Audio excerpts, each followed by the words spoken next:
Армысыздар, құрметті көрермен. Бүгін біз Павлодар Еңбек Республикалық мемлекеттік кәсіпорны филиал басшысы Бақытжан Амангелдіұлымен сұхбаттаспақпыз. Саламатсыздар. Рахмет, сұхбат беруге келіскеніңізге. Ең алғашқы сұрағым, Еңбек Республикалық мемлекеттік кәсіпорны қашан құрылды? Біздің Еңбек Павлодар филиалы қазіргі таңға дейін 2008 жылдан бастап жеке өз өндірісін жүргізіп келе жатыр. Сіз басқарып отырған ұжымда қанша қызметкерлеріңіз бар, қанша жұмысшыларыңыз бар? Толық ақпарат берсеңіз. Біздің Еңбек Павлодар филиалдың штат бойынша 27 адам бар, штаттан тыс 11 адам бар. Сонымен бірге жазасын өтеушілер 305 адам қабылданып отыр.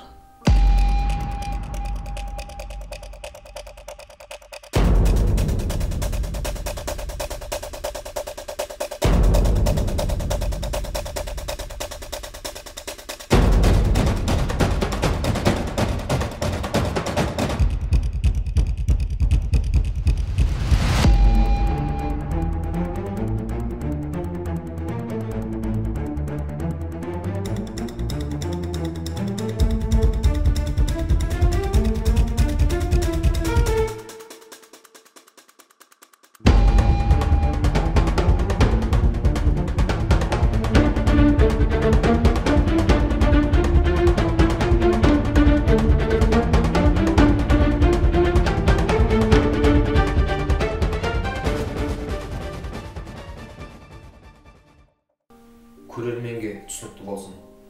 Сіздердің басты мақсаттарыңыз?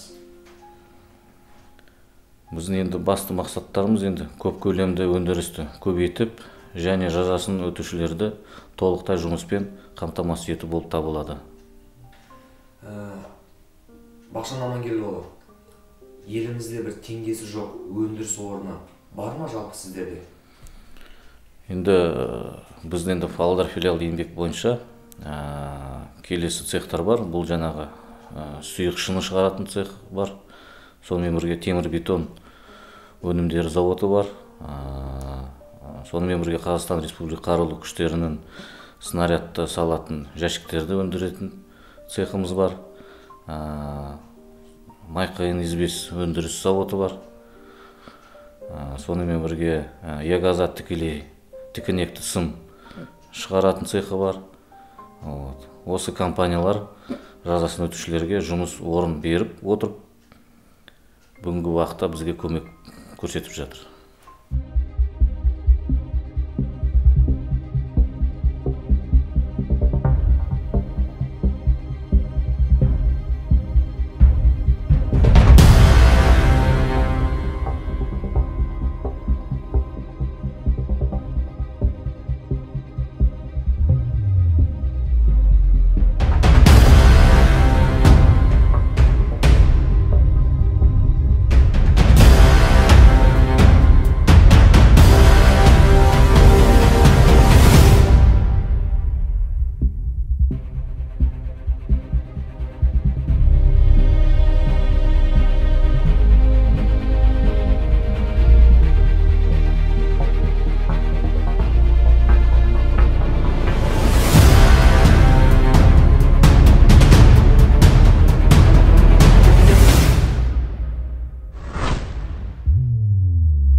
РГПНбек Павлодар 24 участок жерінде міне 2100 шаршы метр цехында ЖБИ өнімдерін шығарып жатырмыз. Темір бетон өнімдерін қаңтар айынан бері дайындап, дайындық жұмыстарды жүргізіп, шығару, құюды бастап, міне осындай жұмыс жасап жатырмыз. Осы жерде істейтін сотталғандар 18 адам. Тағы істейтін жұмыстарды міне көз алдыңыздар бәрі көріп тұрсыздар. Подготовительный міне мына жақта участок.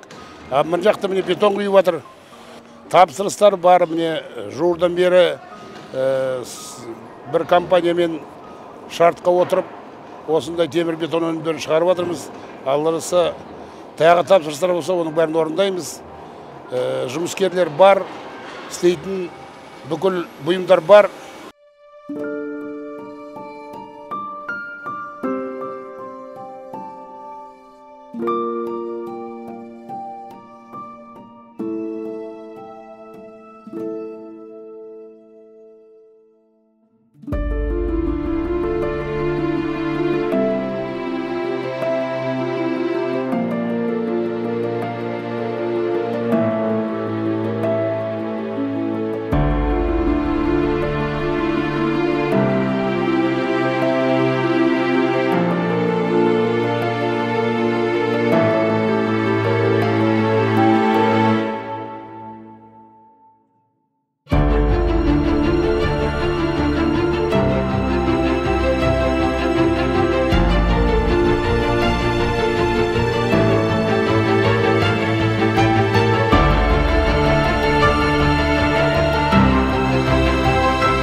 Казакюрт мекемесі 10 жылды астам кигіз үй шығарады.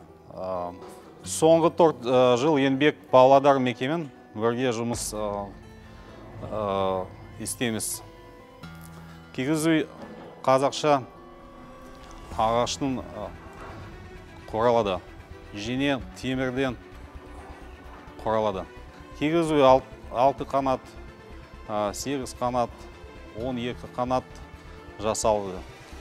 Кигіз үйде керек қылытан ерджі, акимшерек және басқа мекемелер.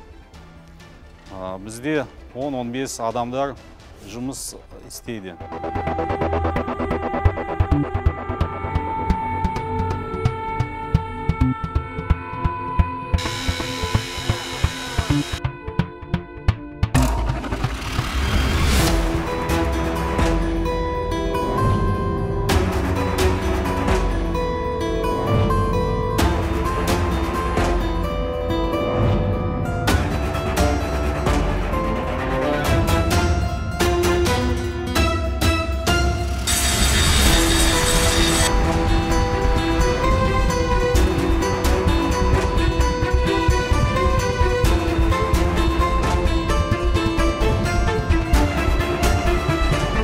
Коронавирус кезінде Еңбек Павлодар мекемесі зарарсыздандыру құралдарын жасауға сұраныс алдық. Біз зарарсыздандыру дәліздерін, одан кейін қорғаныс маскаларын және противочумный костюмдар жасадық.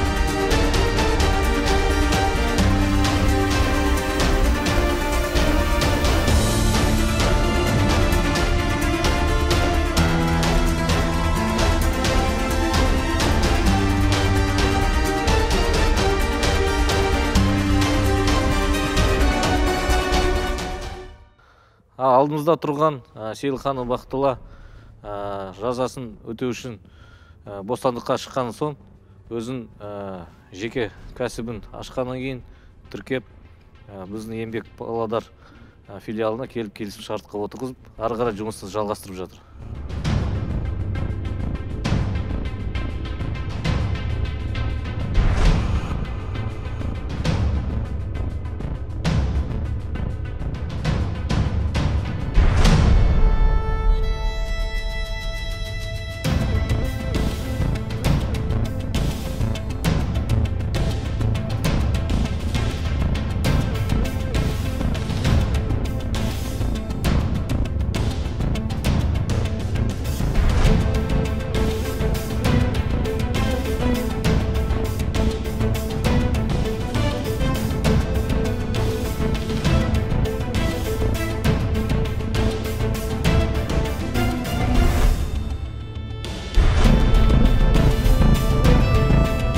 Менің есім Сейілханов Бақтыла болады. 2015-те осы Бостандыққа шығып, осы жұмыс істеп, мында істеп, ақыры осы рахмет Еңбек Павлодар бізге өзің меморатын беріп, қазір міне інім екеуміз осы жеке не ашып, осында үлкен машиналарда ондауға СТО ашты деген айтқанда.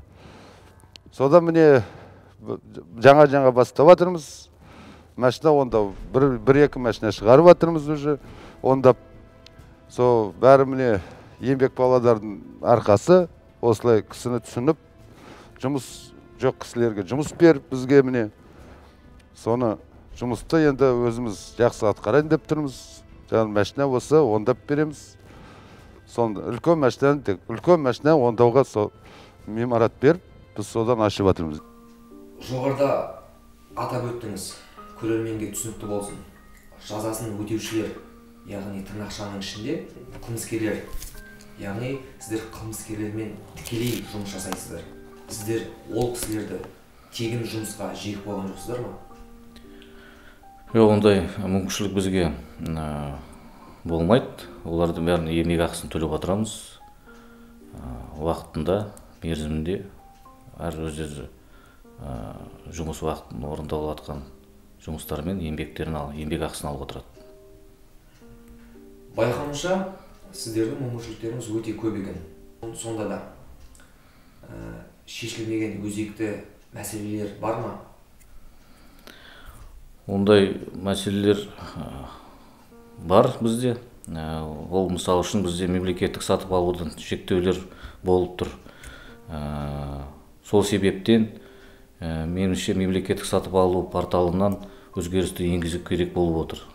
Ол өзгерістер енгізілгеннен кейін біздің жұмысымыз көбейеді деп ойлаймын. Бақытжан Амангелдіұлы, сұхбат бергеніңізге үлкен рахмет. Отбасыңызға амандық, жұмысыңызға табыс тілеймін. Рахмет, сіздер де аман болыңыздар. Әр уақытта жолдарыңыз бол болсын, сау болыңыздар.